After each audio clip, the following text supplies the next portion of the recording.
जिंदाबाद, तिरंगा जिंदाबाद,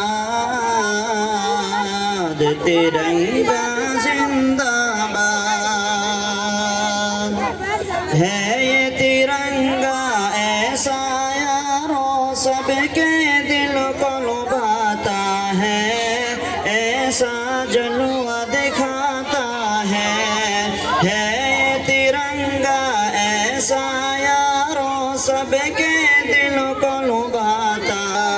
तिरंगा जिंदाबाद। तुझको बुजुर्गों ने भारत जानो दिल से चाहा था, ऐसा तुझको बनाया था। तुझको बुजुर्गों ने भारत जानो दिल से चाहा था, ऐसा तुझको बनाया। हमें भी दिल है जहां हमारा, सारे जहां से अच्छा हिंदुस्तान हमारा, हिंदुस्तान हमारा। अल्लामा इकबाल साहब की ये पंक्तियां हिंदुस्तान की उस संस्कृति को बयां करती हैं जहां देश की एकता और अखंडता के लिए भावना है, और जहां हिंदुस्तान की उस प्राकृतिक विरासत के दर्शन उनकी पंक्तियों में होते हैं, जो हिंदुस्तान की खासियत रही है।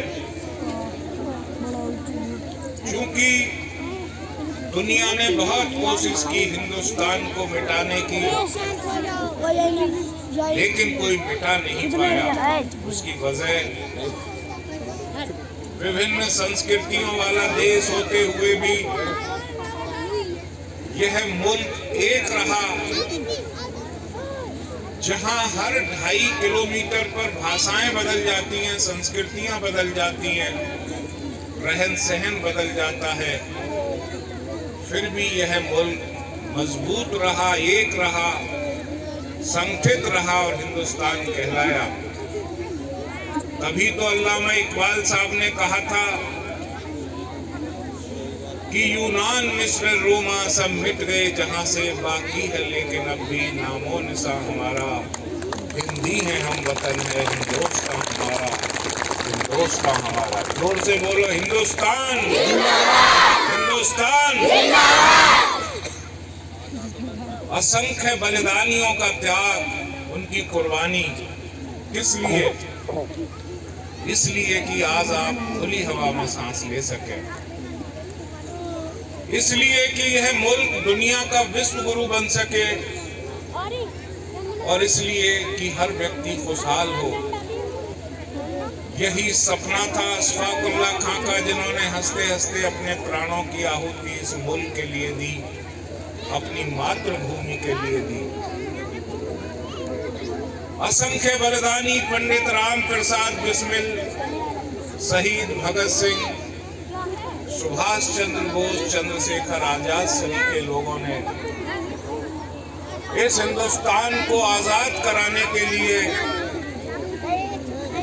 अपना घर-बार छोड़कर सिर्फ और सिर्फ एक ही जज्बे से काम किया कि हमारा मुल्क आजाद होना चाहिए। और आज के दिन मैं उन महान स्वतंत्रता सेनानियों को याद करते हुए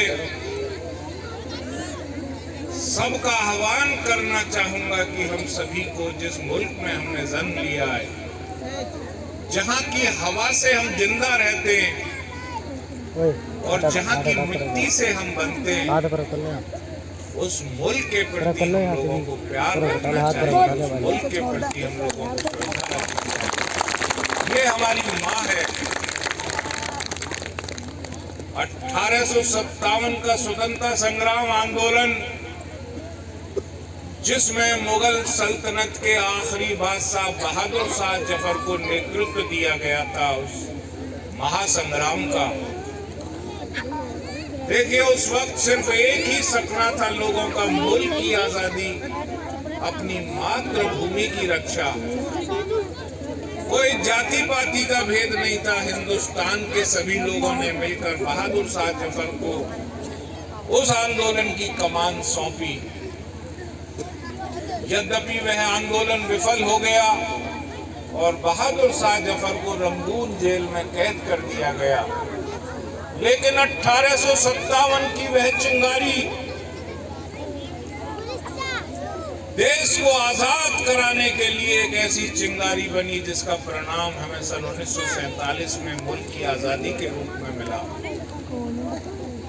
और 1950 को आज के दिन 26 जनवरी को इस देश का संविधान लिखा गया और इस मुल्क को दर्जा दिया गया संपूर्ण प्रभुत्व संपन्न लोकतांत्रिक गणराज्य, एक ऐसा धर्मनिरपेक्ष गणराज्य जहां सभी को समान अधिकार और जहां सभी को आगे बढ़ने के समान अवसर।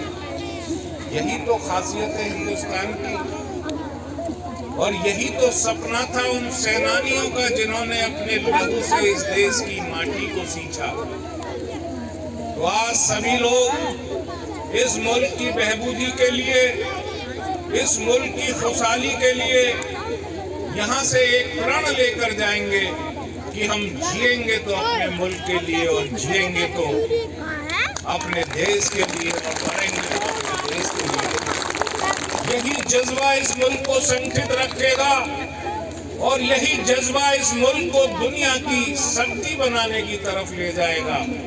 तो आज गणतंत्र दिवस के अवसर पर मैं आप सभी को ढेरों शुभकामनाएं देते हुए आप सभी की खुशहाली की कामना करता हूं और बदले में चाहता हूं कि आइए हम सब मिलकर कंधे से कंधा मिलाकर इस मुल्क की मजबूती के लिए काम करें। कुर्सी पे चढ़ के लो ऊपर फोटोग्राफी भी